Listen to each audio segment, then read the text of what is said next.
Esto es Curiosidad Relativa, un canal dedicado a recopilar datos curiosos si te gusta aprender y descubrir cosas nuevas. Quédate, este es tu canal.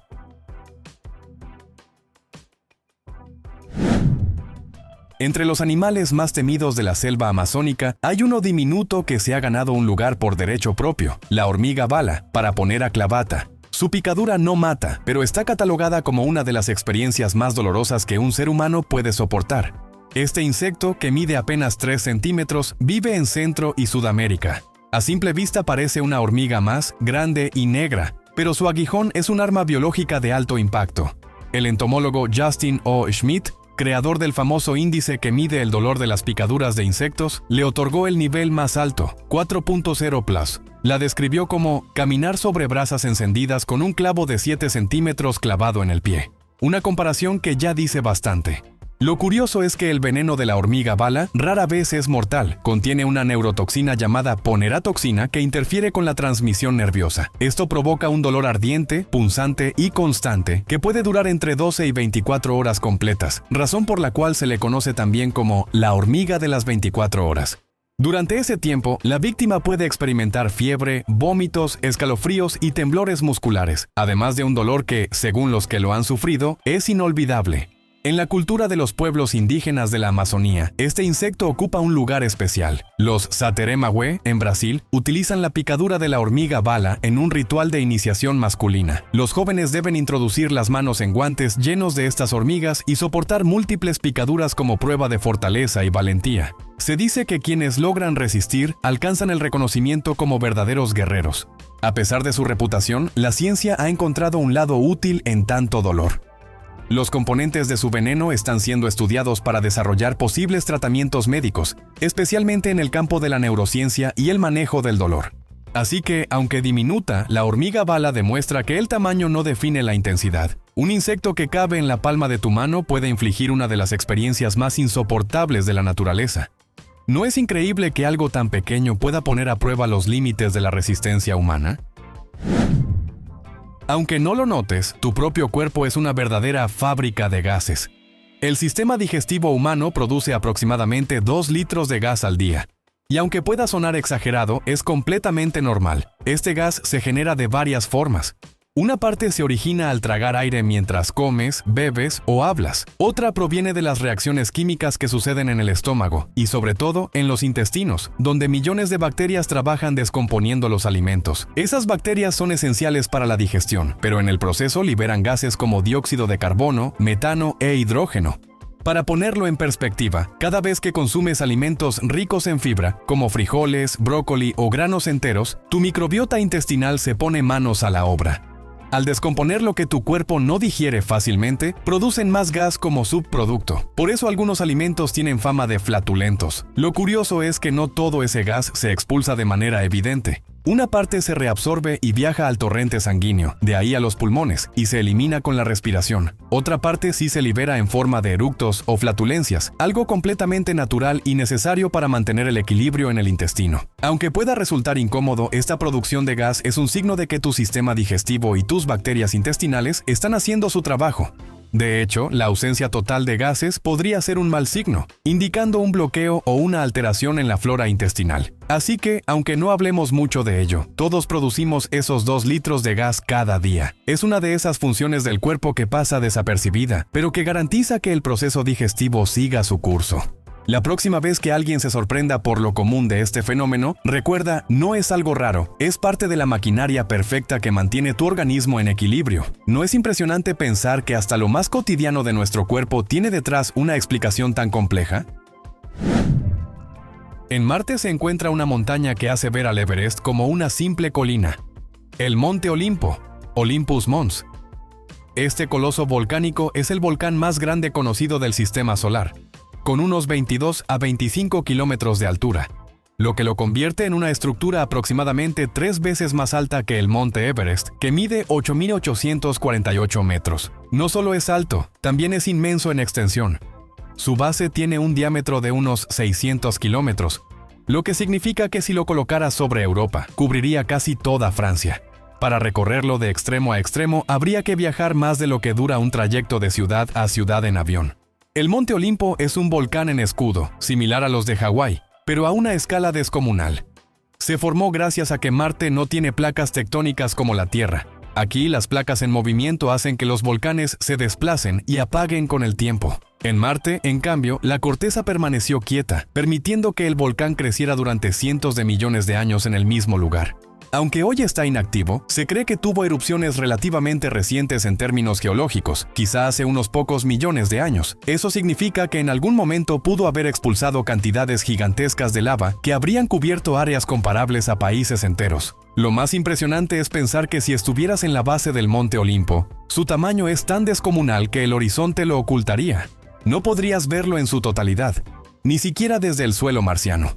Tendrías que alejarte cientos de kilómetros para apreciar su silueta completa. Así que, aunque el Everest sea el techo de la Tierra, en Marte está un gigante que lo triplica y que nos recuerda lo pequeños que somos frente a las maravillas del universo. ¿No es asombroso pensar que, en otro planeta, existe una montaña que haría que cualquier cordillera terrestre pareciera minúscula? En 1969, cuando los primeros astronautas del Apolo 11 pisaron la Luna, dejaron huellas que todavía hoy siguen ahí. Y lo sorprendente es que esas huellas pueden durar millones de años sin borrarse, porque en la superficie lunar no existen los factores que en la Tierra borran las marcas del tiempo. Ni aire, ni agua, ni viento, ni lluvia. La Luna carece de atmósfera significativa, así que no hay corrientes de aire que erosionen el suelo, ni tormentas que desgasten las pisadas. Tampoco tiene agua líquida que pueda correr y modificar el terreno. Las huellas quedaron grabadas en un material llamado regolito lunar, un polvo muy fino y seco que, al ser presionado, mantiene la forma como si fuera cemento. Esto convierte las huellas en una especie de cápsula del tiempo. De hecho, no solo quedaron impresiones de botas humanas, sino también marcas de vehículos, instrumentos científicos y hasta basura dejada por las misiones. Todo eso permanece tal cual fue dejado, como si se hubiera congelado en el tiempo. ¿Significa que estarán ahí para siempre? No exactamente. Aunque no hay erosión atmosférica, sí existen factores que, con el paso de millones de años, podrían alterarlas. Los impactos de micrometeoritos, la radiación solar extrema y los cambios de temperatura entre el día y la noche lunar, que pueden superar los 200 grados Celsius de diferencia. Estos procesos son lentos, pero poco a poco desgastarán el terreno. Aún así, en términos humanos, las huellas son casi eternas. Si alguien viajara hoy a los sitios de alunizaje, vería las marcas casi intactas, como si los astronautas hubieran estado allí ayer. Así que cada huella en la Luna no solo es un recuerdo de la exploración espacial, también es un símbolo de lo duradero que puede ser un paso cuando se da en el lugar correcto. ¿No es impresionante pensar que las pisadas de Neil Armstrong y Buzz Aldrin podrían sobrevivir mucho más tiempo que toda la historia de la humanidad en la Tierra? Imagina esto: en lo profundo del mar, oculto entre los tentáculos de una anémona venenosa, vive un pez que guarda un secreto capaz de desafiar las reglas de la biología. Hablamos del pez payaso, y lo increíble es que puede cambiar de sexo cuando la hembra dominante muere. La vida de estos peces funciona como una sociedad perfectamente organizada. En cada grupo solo hay una hembra al mando, la más grande, fuerte y territorial. Justo detrás de ella está el macho reproductor, y luego una fila de machos más pequeños que esperan su turno. Todo parece estable, hasta que la hembra desaparece. En ese instante ocurre lo asombroso. El macho reproductor se transforma en hembra. Su cuerpo cambia con ayuda de un complejo proceso hormonal, adaptando su fisiología para asumir el liderazgo. Mientras tanto, el siguiente macho en la jerarquía asciende y ocupa el lugar de reproductor. Así, sin peleas ni caos, la colonia continúa funcionando como si nada hubiera pasado. Este fenómeno, conocido como hermafroditismo secuencial, es una estrategia evolutiva brillante. Como los peces payaso viven en hábitats limitados, las anémonas marinas, la naturaleza encontró la manera de garantizar que siempre haya una pareja disponible para reproducirse. No hay tiempo para buscar nuevos compañeros en el vasto océano. La solución está dentro del mismo grupo. Lo más sorprendente es lo rápido que la naturaleza reorganiza todo. En cuestión de días o semanas, un pez que ayer era macho se convierte en la nueva hembra dominante, asegurando que la anémona siga siendo hogar de una familia completa. Así que la próxima vez que recuerdes al simpático pez payaso del cine, piensa en lo que la película nunca contó. Detrás de sus colores brillantes y su tierna apariencia, se esconde un sistema social único, donde la identidad sexual cambia en función de la supervivencia. ¿No resulta fascinante imaginar que bajo el mar existe un pez que, cuando la vida lo exige, se convierte en otro ser para mantener a su comunidad viva. En el océano habita un gigante que, pese a su imponente tamaño, se alimenta de la manera más delicada posible, el tiburón ballena. Lo sorprendente es que este coloso marino posee más de 3.000 dientes diminutos, distribuidos en filas, aunque no los usa para masticar. El tiburón ballena puede alcanzar más de 12 metros de longitud y pesar tanto como un autobús escolar lleno. Con semejante tamaño, uno imaginaría que necesita dientes enormes y afilados como los de otros tiburones, pero no. Sus dientes son tan pequeños que apenas alcanzan unos pocos milímetros y en la práctica tienen poca función en su alimentación. Entonces, ¿cómo se alimenta? La respuesta está en su sistema de filtrado. Abre su boca gigantesca, que puede medir más de 1,5 metros de ancho, y deja entrar toneladas de agua cargada de plancton, pequeños peces y crustáceos. Luego cierra y expulsa el agua, reteniendo las diminutas presas gracias a unas estructuras llamadas láminas filtradoras. Es un mecanismo muy similar al de las ballenas barbadas, aunque el tiburón ballena es un pez y no un mamífero. Sus pequeños dientes parecen ser vestigios evolutivos. Están ahí, alineados en cientos de filas, pero no cumplen un papel decisivo en su supervivencia. En cambio, su técnica de alimentación por filtración le permite consumir enormes cantidades de comida sin necesidad de cazar activamente. Lo fascinante es que, a pesar de ser el pez más grande del planeta, el tiburón ballena no representa una amenaza para los humanos. De hecho, suele nadar pacíficamente, y en algunos lugares del mundo es posible bucear junto a ellos y observar de cerca esa boca gigantesca repleta de diminutos dientes que nunca usarán para devorarte. Así que, la próxima vez que pienses en tiburones con fauces aterradoras, recuerda al tiburón ballena, un coloso amable del mar que prefiere filtrar plancton en lugar de masticar presas. ¿No es increíble que el depredador más grande de todos los peces sea, en realidad, un gigante gentil con miles de dientes que apenas sirven para algo? En la antigua civilización maya existía un deporte que no solo era un entretenimiento, sino un ritual cargado de simbolismo. El juego de pelota, conocido como Poc-Tapoc o Pits. Este juego podía llegar a durar horas o incluso días enteros, dependiendo de las reglas locales y del carácter ceremonial de la partida. El campo donde se jugaba, llamado Tlachtli, era una enorme cancha con forma de I mayúscula, delimitada por muros altos de piedra. En algunos templos aún se conservan aros de piedra colocados en las paredes a varios metros de altura, por donde los jugadores debían pasar la pelota. La pelota no era ligera ni hueca como las modernas. Estaba hecha de caucho sólido y podía pesar hasta 4 kilos. Lo sorprendente es que no se podía golpear con las manos ni los pies, sino únicamente con las caderas, los antebrazos o los muslos. Esto hacía que las partidas fueran agotadoras y extremadamente técnicas. El objetivo variaba según la región y la época, pero en algunos casos bastaba con mantener la pelota en juego el mayor tiempo posible. En otros, la meta era lograr la hazaña de pasarla por los aros de piedra, lo cual era tan difícil que podía decidir el resultado tras días de enfrentamientos. Más allá del deporte, el juego tenía un significado religioso y político. Representaba la lucha cósmica entre el día y la noche, o entre la vida y la muerte. En ciertos rituales, los partidos servían como juicios o sacrificios, y se cuenta que a veces los perdedores, e incluso en ocasiones los ganadores, eran ofrecidos como ofrenda a los dioses. Lo impresionante es que este juego no era solo de élites, también lo practicaba el pueblo, pero con fines recreativos. Era un vínculo cultural tan fuerte que sobrevivió siglos y todavía hoy, en algunas comunidades de México y Centroamérica, se realizan partidos tradicionales como herencia viva de los mayas. Así que la próxima vez que veas un balón moderno rodando en una cancha, recuerda que mucho antes de que existiera el fútbol, ya había un juego que podía durar días enteros bajo el sol de la selva, con una pelota de caucho y un significado que iba mucho más allá del deporte.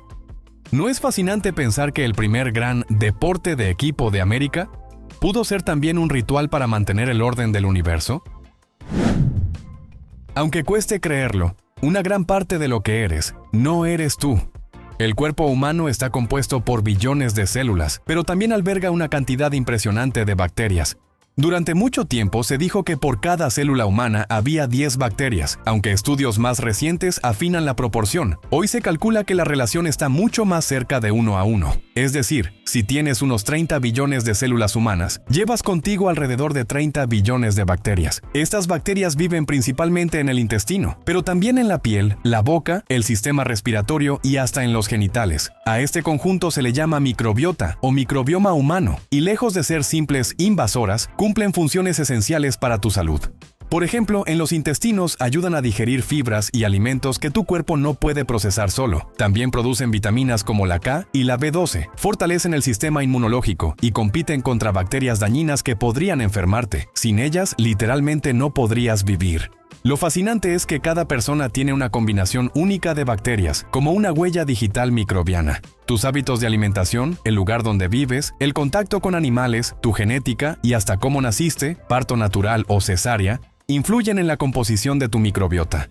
De hecho, hay estudios que sugieren que muchas enfermedades modernas, como alergias, obesidad o depresión, pueden estar relacionadas con un desequilibrio en estas bacterias. Es decir, parte de tu bienestar depende de la comunidad invisible que vive en ti. Así que, aunque te mires al espejo y veas un ser humano, en realidad eres también un ecosistema andante, un superorganismo compuesto de ti y de miles de millones de microbios que trabajan en conjunto. La próxima vez que escuches que un gran porcentaje de ti son bacterias, recuerda, no es una exageración, es literalmente cierto. ¿No es increíble pensar que gran parte de tu identidad biológica depende de seres diminutos que ni siquiera puedes ver? En el universo ocurren cosas que parecen sacadas de la ciencia ficción, pero que la ciencia ha confirmado como hechos reales. Uno de esos casos es que algunos meteoritos contienen aminoácidos, los bloques básicos de la vida. Cuando un meteorito viaja por el espacio y finalmente cae a la Tierra, no trae solo roca y metal. En su interior pueden esconderse moléculas orgánicas, entre ellas los aminoácidos, que son los componentes fundamentales de las proteínas, las mismas que forman músculos, enzimas y prácticamente todas las estructuras vivas. Un ejemplo famoso es el meteorito de Murchison, que cayó en Australia en 1969. Al analizarlo, los científicos encontraron más de 70 tipos de aminoácidos diferentes, muchos de ellos no comunes en la biología terrestre. Esto fue un hallazgo revolucionario porque demostró que los ingredientes de la vida no son exclusivos de la Tierra, sino que pueden formarse en el espacio y viajar por millones de años hasta sembrar mundos lejanos. La clave está en las condiciones extremas del espacio. En las nubes interestelares hay carbono, hidrógeno, oxígeno y nitrógeno. Bajo radiación y temperaturas extremas, esos elementos pueden combinarse y formar moléculas complejas. Los cometas y asteroides, al formarse, las atrapan en su interior como cápsulas del tiempo. Cuando impactan en planetas jóvenes, liberan esas moléculas, que podrían servir como semillas químicas para la vida. Este fenómeno ha llevado a teorías como la panspermia, que sugiere que la vida en la Tierra pudo haber recibido un impulso gracias a materiales orgánicos llegados del espacio. No significa que un meteorito trajo seres vivos, sino los componentes esenciales para que la vida pudiera emerger aquí. Lo fascinante es que cada vez que un meteorito con aminoácidos es descubierto, nos recuerda que la química de la vida no es algo raro ni exclusivo, sino un proceso natural que puede estar repitiéndose en miles de lugares del universo. Así que, la próxima vez que veas una estrella fugaz cruzar el cielo, piensa que en algún lugar, en algún pedazo de roca espacial, podría haber moléculas que son las mismas que forman tu piel, tu sangre y tu mente. ¿No es increíble que la receta de la vida esté escrita en las piedras del cosmos? En Marte ocurre un fenómeno que deja en ridículo a cualquier tormenta terrestre. Tormentas de polvo tan gigantes que llegan a cubrir el planeta entero durante meses. El polvo marciano está compuesto por partículas finísimas de óxido de hierro, ese mismo mineral que le da al planeta su color rojizo característico. Cuando el viento comienza a soplar, estas partículas se levantan y pueden mantenerse en el aire durante muchísimo tiempo. A diferencia de la Tierra, Marte tiene una atmósfera muy delgada, apenas un 1% de la densidad de la nuestra, pero aún así el viento puede alcanzar velocidades de hasta 160 km por hora. Esa fuerza, en combinación con el polvo tan ligero, da lugar a tormentas locales que, en cuestión de días, crecen y se convierten en tormentas globales. Una vez que esto ocurre, Marte se cubre con una nube rojiza que bloquea la luz solar y hace que el planeta entero quede envuelto en una neblina permanente. Estas tormentas pueden durar semanas e incluso prolongarse durante meses, lo que genera un enorme impacto en el clima marciano. Para los exploradores y robots enviados desde la Tierra, este fenómeno es un desafío enorme. Los paneles solares de misiones como Opportunity o Spirit han quedado cubiertos por polvo en varias ocasiones, lo que redujo su energía y puso en riesgo sus operaciones. De hecho, la misión Opportunity terminó oficialmente en 2019, después de una tormenta global que bloqueó la luz solar durante más de un año marciano. Lo curioso es que, aunque impresionan por su tamaño, estas tormentas no son tan violentas como un huracán terrestre. El aire es tan tenue que, incluso a gran velocidad, no tendría la fuerza suficiente para derribar a una persona o arrancar estructuras. Lo peligroso es la combinación de la duración, la extensión y el polvo que oscurece todo. Así que, la próxima vez que imagines Marte, piensa en esto. Un mundo entero puede quedar cubierto por una tormenta rojiza interminable, como si el planeta entero respirara polvo. ¿No es asombroso que la naturaleza tenga la fuerza de envolver un planeta completo en su propia neblina por meses? En la naturaleza hay cazadores que parecen sacados de un cómic de superhéroes, y el pez arquero es uno de los más impresionantes. Este pequeño habitante de ríos y manglares de Asia y Oceanía tiene una técnica de caza tan sorprendente que le da su nombre. Dispara chorros de agua para derribar insectos en pleno vuelo o posados sobre ramas. Su truco radica en una combinación perfecta de física y precisión. El pez arquero se acerca a la superficie, calcula la distancia y el ángulo de su objetivo, y luego expulsa un chorro de agua a presión usando su lengua y el paladar, como si fuera un tubo lanzador. Lo más increíble es su puntería. Puede acertar a presas situadas a varios metros de distancia, con una efectividad que ronda el 90% en condiciones favorables. Y no se conforma con cualquier objetivo. Mosquitos, grillos y otros insectos que reposan sobre hojas o ramas caen al agua al ser impactados, justo donde el arquero los devora en cuestión de segundos. Este mecanismo convierte a un pez relativamente pequeño en un depredador altamente especializado. Los estudios han demostrado que incluso corrige sus disparos teniendo en cuenta la refracción de la luz en el agua, un detalle que altera la percepción de la posición real de un objeto. Dicho de otro modo, el pez arquero sabe instintivamente cómo engaña el agua a la vista y ajusta su tiro. Además, es un aprendiz nato. Juveniles y adultos practican disparos desde temprana edad, y se ha visto que los jóvenes mejoran su puntería con el tiempo, como si entrenaran día a día en un campo de tiro natural. Lo asombroso es que algunos peces arqueros son capaces de derribar no uno, sino varios insectos en ráfaga, como si fueran verdaderas ametralladoras acuáticas. Así que la próxima vez que pienses en depredadores marinos, recuerda que no todos cazan con dientes afilados ni fuerza bruta. Algunos, como el pez arquero, dominan el arte de la puntería líquida, convirtiéndose en auténticos francotiradores del agua. ¿No es increíble imaginar un pez con más precisión que un arquero humano? El cuerpo humano guarda un secreto fascinante. Contiene hierro suficiente como para fabricar un clavo pequeño. El hierro es un mineral esencial, y gran parte de él se encuentra en la hemoglobina, la proteína de los glóbulos rojos encargada de transportar oxígeno a cada rincón del organismo. De hecho, más de 2/3 del hierro en tu cuerpo está en la sangre, y sin él, literalmente no podrías respirar ni mantener vivas tus células. En promedio, una persona adulta tiene entre 3 y 4 gramos de hierro en su cuerpo. Parece muy poco, pero es justo la cantidad necesaria para mantener funcionando la maquinaria biológica que te mantiene vivo. Y si lo juntaras todo, sería suficiente para forjar un clavo metálico de unos pocos centímetros. Lo curioso es que este hierro no proviene de la nada. Cada átomo de hierro en tu sangre tiene un origen cósmico. Se formó en el interior de estrellas que explotaron hace miles de millones de años. En otras palabras, el hierro que da fuerza a tu sangre es literalmente polvo de estrellas reciclado. El hierro también se encuentra en la mioglobina, que almacena oxígeno en los músculos, en ciertas enzimas y en la médula ósea, donde se producen nuevos glóbulos rojos cada segundo. Cada día tu cuerpo recicla el hierro de glóbulos viejos para fabricar otros nuevos, en un ciclo constante de renovación. Por eso, aunque sea un metal duro en la Tierra, en tu organismo actúa como un combustible vital. La falta de hierro genera anemia, debilidad y fatiga porque sin él no hay suficiente oxígeno circulando. Así que la próxima vez que pienses en un simple clavo, recuerda, llevas dentro de ti el hierro suficiente para fabricar uno. ¿No es increíble pensar que algo tan cotidiano como un clavo y algo tan esencial como tu sangre compartan el mismo elemento nacido en estrellas lejanas? Algunas de las estructuras más imponentes que nos dejó Roma han resistido al tiempo mejor que muchas construcciones modernas, y el secreto está en su concreto.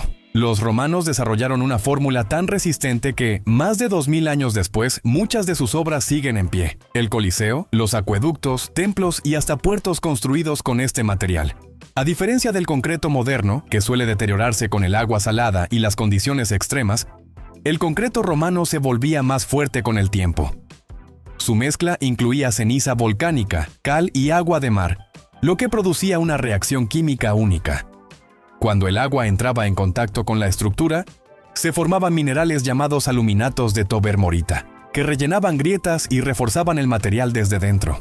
En otras palabras, mientras el concreto moderno se desgasta con los años, el romano se autorrepara lentamente gracias a esa reacción natural. Un ejemplo asombroso es el puerto de Cosa, en Italia, construido hace más de 2 milenios. Sus bloques de concreto, en contacto con agua salada por siglos, no solo no se deshicieron, están incluso más sólidos ahora que en la época de César.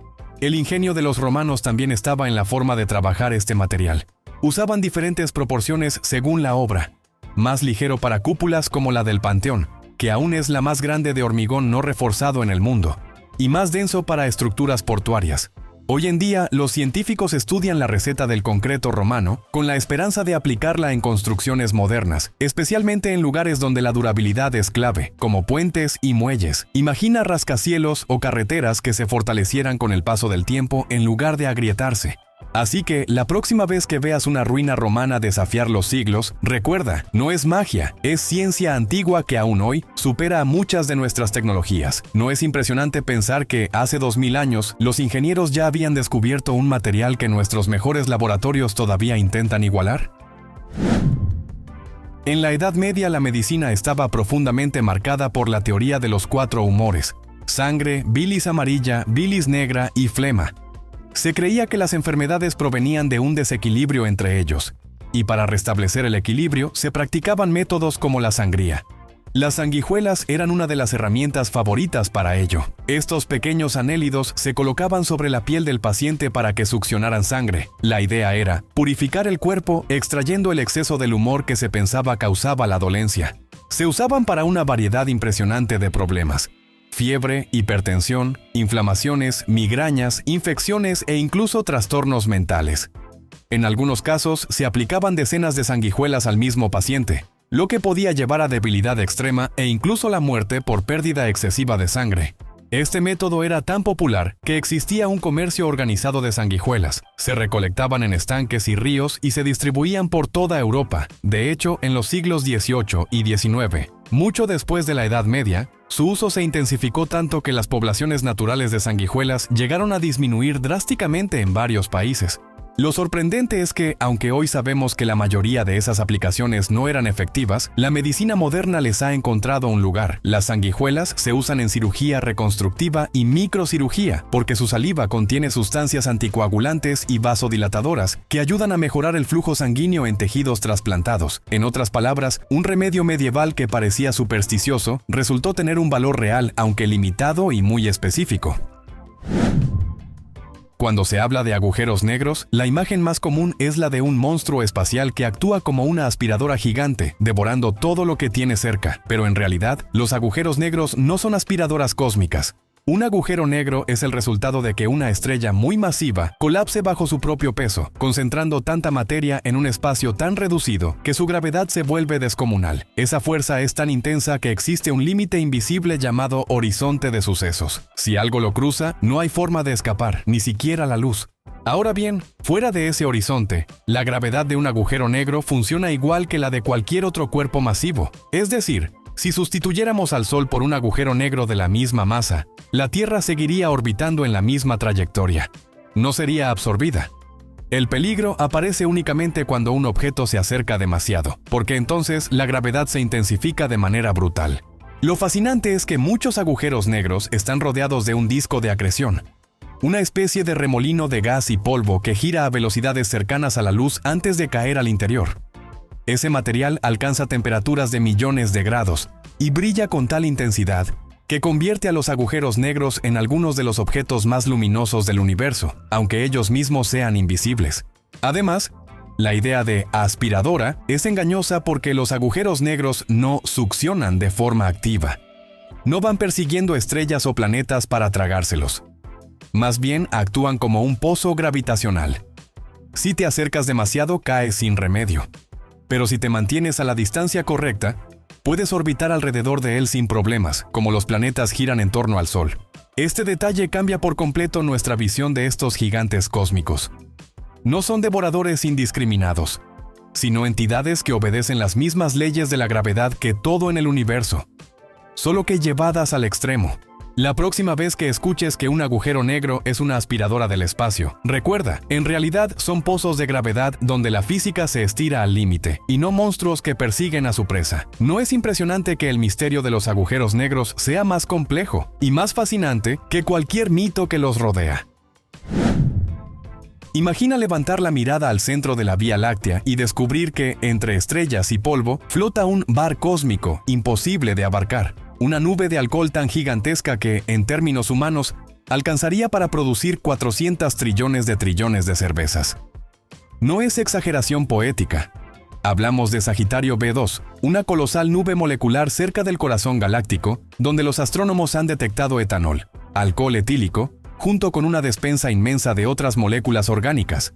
Ahora, antes de imaginar brindis espaciales, un par de verdades incómodas. Ese alcohol no está servido en barriles espumosos, está disperso, extremadamente diluido y mezclado con compuestos que jamás querrías beber. Metanol, por ejemplo, es tóxico. La cifra de cervezas es una comparación para dimensionar el tamaño del reservorio, no una invitación a montar una taberna orbital. Aún así, el dato es brutal. Hablamos de una nube que mide cientos de años luz y que contiene cantidades astronómicas de moléculas orgánicas, evidencia de que la química de la vida no es un capricho terrestre, sino un proceso que el universo fabrica por toneladas, literalmente. ¿Cómo sabemos que hay alcohol allí? La luz que nos llega desde Sagitario B2 lleva una firma química, líneas espectrales que delatan qué moléculas emiten o absorben radiación. Con radiotelescopios, los científicos leen ese código de barras cósmico y han catalogado un repertorio que incluye etanol, metanol, éteres, aldehídos e incluso moléculas más complejas. Es como entrar a una cocina galáctica y encontrar los ingredientes repartidos por las encimeras del espacio. Este escenario no solo alimenta la imaginación, también abre pistas sobre el origen de la vida. Si el universo produce compuestos orgánicos a escala monumental, entonces cometas, asteroides y nubes interestelares pudieron y pueden sembrar mundos jóvenes con los ingredientes de base. Una panadería química que hornea moléculas por milenios hasta que un planeta las mezcla con agua líquida y energía. La próxima vez que veas una imagen del núcleo galáctico, piensa en Sagitario B2, un coloso invisible a simple vista, rebosante de química orgánica. No es un bar interestelar, pero sí el recordatorio de que el cosmos lleva eones preparando la receta. ¿No te asombra que, allá afuera, el universo ya tenga listos los ingredientes para brindar por la vida? Entre los fenómenos más extremos del universo, existe uno con un nombre tan gráfico que parece sacado de una película de terror: la espaguetización. Este término describe lo que le ocurriría a un objeto, o a una persona, que se acerca demasiado a un agujero negro. La gravedad allí es tan intensa que cambia drásticamente de un punto a otro. A esta diferencia se le llama gradiente gravitacional o fuerza de marea. Imagina que tus pies están más cerca del agujero negro que tu cabeza. La atracción sobre tus pies sería muchísimo mayor que sobre tu cabeza, y esa diferencia comenzaría a estirarte verticalmente mientras, al mismo tiempo, tu cuerpo sería comprimido lateralmente. El resultado quedarías alargado como un espagueti. Este proceso no ocurre en todas partes de igual manera. En los agujeros negros supermasivos, como el que está en el centro de la Vía Láctea, el horizonte de sucesos es tan grande que, si cayeras dentro, probablemente no sentirías la espaguetización de inmediato. Ocurriría después de cruzar la frontera invisible. En cambio, en un agujero negro estelar, más pequeño y con un horizonte reducido, las fuerzas de marea serían tan extremas que la espaguetización comenzaría incluso antes de alcanzarlo. La física detrás de este fenómeno es brutal. A medida que te acercas, el tiempo para un observador externo se dilata. Desde afuera parecerías quedar congelado en el borde del agujero negro, pero desde tu perspectiva, la espaguetización ocurriría rápidamente, llevándote a un destino inevitable, la singularidad. Aunque la espaguetización se suele usar como ejemplo dramático, también es clave en la investigación científica. Nos recuerda que cerca de un agujero negro, el espacio-tiempo mismo se deforma de maneras que desafían la intuición y ponen a prueba los límites de la relatividad de Einstein. La próxima vez que escuches el término, piensa en esto. No es solo una palabra graciosa, sino una de las descripciones más claras de lo que la gravedad extrema puede hacer. ¿No es escalofriante imaginar que el universo pueda convertirnos en auténticos fideos cósmicos? En el mundo subterráneo existe un animal que rompe casi todas las reglas de la biología. La rata topo desnuda, Heterocephalus glaber. A primera vista parece extraña, arrugada y frágil, pero guarda una característica única. No siente dolor en su piel como la mayoría de los mamíferos, y esto se debe a mutaciones genéticas específicas. En la mayoría de los animales, el dolor provocado por quemaduras, picaduras o irritantes químicos es transmitido a través de fibras nerviosas sensibles que dependen de un neurotransmisor llamado sustancia P. Las ratas topo desnudas, en cambio, carecen de este mecanismo en la piel. Gracias a mutaciones en los receptores y en las vías nerviosas, no perciben el dolor que normalmente provocan compuestos ácidos o irritantes como la capsaicina, la sustancia picante del chile. Este rasgo no es casualidad. Es una adaptación a su hábitat. Estas ratas viven en madrigueras profundas bajo el suelo de África Oriental, donde el aire es pobre en oxígeno y rico en dióxido de carbono. Ese ambiente produce una acumulación de ácido que para otros animales sería dolorosa e incluso mortal, pero para ellas no representa un problema. Sus nervios simplemente ignoran esas señales. Lo increíble es que este mismo mecanismo que las hace insensibles al dolor ácido, también las ha convertido en un modelo de estudio para la medicina. Científicos investigan cómo aplicar ese conocimiento en el desarrollo de nuevos analgésicos y tratamientos contra el dolor crónico en humanos. Además, las ratas topo desnudas no solo destacan por esta resistencia al dolor. Son uno de los pocos mamíferos eusociales, con una estructura social similar a la de abejas u hormigas, donde existe una reina que se encarga de reproducirse mientras el resto trabaja.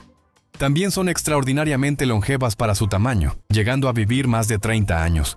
Así que, aunque puedan parecer criaturas extrañas, las ratas topo desnudas son un verdadero tesoro biológico. Su piel insensible al dolor ácido no solo es un ejemplo de adaptación extrema, sino también una pista para aliviar el sufrimiento humano en el futuro. ¿No es increíble pensar que un animal tan peculiar pueda tener la clave para revolucionar la medicina del dolor? En tu cuerpo ocurre una de las maravillas químicas más potentes de la naturaleza. Tu estómago puede producir hasta 1,5 litros de ácido gástrico al día. Este ácido está compuesto principalmente por ácido clorhídrico, HCl, una sustancia tan corrosiva que, en condiciones de laboratorio, sería capaz de disolver metales como el zinc o el hierro. Sin embargo, dentro de tu organismo cumple un papel vital: descomponer los alimentos, desnaturalizar proteínas y activar enzimas como la pepsina, que corta las cadenas de proteínas en fragmentos más pequeños. Lo más sorprendente es que este ácido no destruye tu propio estómago. ¿Cómo es posible? La respuesta está en la mucosa gástrica, una capa gruesa de moco alcalino que recubre las paredes internas. Esta mucosa actúa como un escudo protector, renovándose constantemente para evitar que el ácido dañe los tejidos. De hecho, tu estómago regenera esta capa cada pocos días, como si se pusiera una armadura nueva continuamente. La producción de ácido gástrico no es constante. Aumenta cuando hueles, piensas o ves comida, y alcanza su punto máximo durante la digestión. Ese 1,5 litros diario no se libera de golpe, sino en pequeñas dosis reguladas para que el proceso digestivo funcione de manera eficiente. Este sistema es tan poderoso que incluso ayuda a eliminar bacterias y patógenos que entran con los alimentos. Es como si el estómago fuera no solo un procesador biológico, sino también una primera línea de defensa contra infecciones. Cuando la producción de ácido se desequilibra, aparecen problemas como la acidez estomacal o las úlceras gástricas, que ocurren cuando el escudo de moco no es suficiente. Por eso, el balance entre ácido y protección es tan crucial para tu salud. Así que, la próxima vez que te sientes a comer, piensa en esto. Dentro de ti hay un laboratorio químico trabajando con uno de los ácidos más poderosos de la naturaleza, produciendo 1,5 litros cada día. ¿No es asombroso que algo tan destructivo sea también lo que hace posible la vida tal como la conocemos? Cuando te miras al espejo con los años, tal vez notes un detalle curioso. Tu nariz nunca deja de crecer a lo largo de tu vida. Esto no significa que el hueso nasal siga alargándose indefinidamente. En realidad, los huesos dejan de crecer cuando termina la adolescencia. Lo que ocurre es que la nariz, y también las orejas, está compuesta en gran parte por cartílago y tejido blando, y estos sí continúan cambiando con el paso del tiempo. El cartílago se vuelve más laxo y débil a medida que envejecemos, y junto con la gravedad, provoca que la nariz se vea más larga y caída. Además, los tejidos blandos que sostienen la estructura también se relajan, lo que acentúa el efecto. Es por eso que en personas mayores la nariz y las orejas parecen más grandes que en su juventud. En promedio, la nariz puede crecer entre 0.1 y 0.2 milímetros por año debido a estos cambios, lo que parece casi imperceptible en el día a día, pero a lo largo de décadas se vuelve evidente. No es un crecimiento como tal, sino una transformación estructural que la hace alargarse y ensancharse. Lo interesante es que la nariz no solo cambia de tamaño, también de forma. Puede volverse más ancha en la punta, caerse hacia abajo y mostrar más el cartílago. Todo esto hace que la nariz sea uno de los rasgos más evidentes del envejecimiento en el rostro humano. Así que, aunque de joven tengas una nariz pequeña y respingada, con los años inevitablemente cambiará. Es una de esas transformaciones silenciosas que nos recuerdan que el tiempo deja huella hasta en los detalles más pequeños. La próxima vez que escuches que la nariz nunca deja de crecer, recuerda, no es un mito. Es el resultado de cómo la biología, la gravedad y los años trabajan juntos en tu rostro. ¿No es asombroso pensar que algo tan sencillo como el cartílago pueda cambiar tanto nuestra apariencia a lo largo de la vida? Gracias por ver el video de hoy. Esperamos que te haya gustado, si fue así. No olvides suscribirte y activar la campanita de notificaciones para que YouTube te avise cuando subamos nuevo video.